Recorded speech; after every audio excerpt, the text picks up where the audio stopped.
Hello everyone, রূপকথা গল্প পেজতে সবাইকে স্বাগত জানিয়ে আজকে ভিডিওটি শুরু হচ্ছে। আজকে একটি সম্পূর্ণ নতুন ভিডিও নিয়ে এসেছি।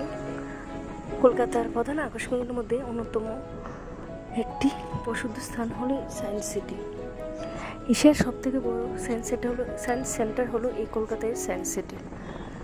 50 একর জমির উপরে 1997 সালে 1 জানুয়ারি সায়েন্স সিটি উদ্বোধন হয়, যার মূল উদ্দেশ্য হলো কলকাতাবাসীর কাছে বিজ্ঞানকে জনপ্রিয় করে তোলা। বিজ্ঞান ও প্রযুক্তির সব আধুনিক ক্রিয়াকলাপ দেখতে হলে আসতে হবে এই বিজ্ঞান নগরীতে। এখানে রয়েছে নানা রকমের রাইডস, নানা রকমের মজার অ্যাক্টিভিটি, যা ছোট থেকে বড় সবাইকে ভীষণ মজা দেয়। হাওড়া থেকে বাসে করে বা ক্যাব বুক করে বা অটোতে করেও আসতে পারেন। সায়েন্স সিটির সামনে এসে টিকিট কেটে ভেতরে ঢুকতে পারেন বা রোপওয়ের মাধ্যমেও এন্ট্রি করতে পারেন।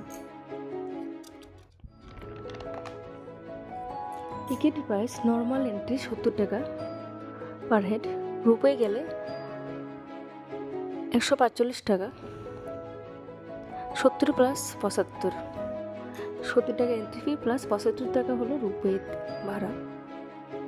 ভিতরে বিভিন্ন রাইডস ও শো চলে, তার জন্য বিভিন্ন প্রাইস থাকবে। বাচ্চাদের জন্য টিকিট লাগে না। 3 বছরের নিচে বাচ্চাদের টিকিট লাগে না, 3 বছরের উপরে হলে টিকিট লাগবে। সায়েন্স সিটি খোলা থাকে প্রতিদিনই, সানডে বাদ দিয়ে, এবং ওপেন হয় সকাল 10টা থেকে এবং ক্লোজ হয় সন্ধ্যা 7টা। সায়েন্স সিটির ভেতরে বিভিন্ন ট্রেন দিয়ে পুরোটা ঘুরে নিতে পারেন, বিশেষ করে মেট্রো, বন্দে ভারত ট্রেনও যেতে পারেন। পার হেড পড়বে 25 টাকা করে। খাওয়া দাওয়ার জন্য বেশ কিছু স্টল আছে। এছাড়াও বাইরে খাবার ভিতরে প্রবেশ করার পারমিশন আছে। ইচ্ছা করলে আপনারা ভিতরে খাবার এনে খেতে পারেন এবং বসার জন্য সুন্দর জায়গা আছে। আমরা ভিতরে অনেক রাইড ও শো দেখেছিলাম, যেমন টাইম মেশিন 50 টাকা করে, স্পেস থিয়েটার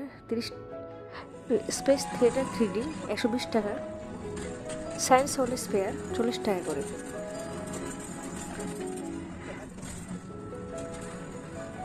আপনার ইচ্ছা করলে এই রাইড এবং শোগুলো দেখতে পারেন।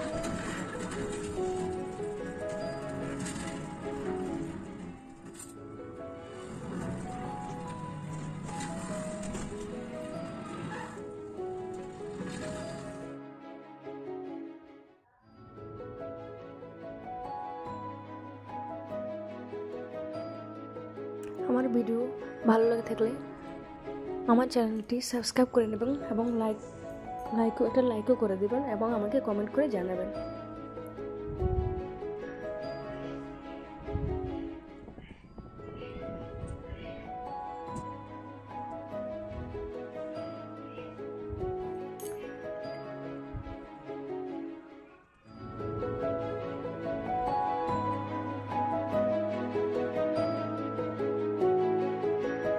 Thank you for watching my video. টাটা, ভালো থাকবেন, সুস্থ থাকবেন, আবার দেখা হবে।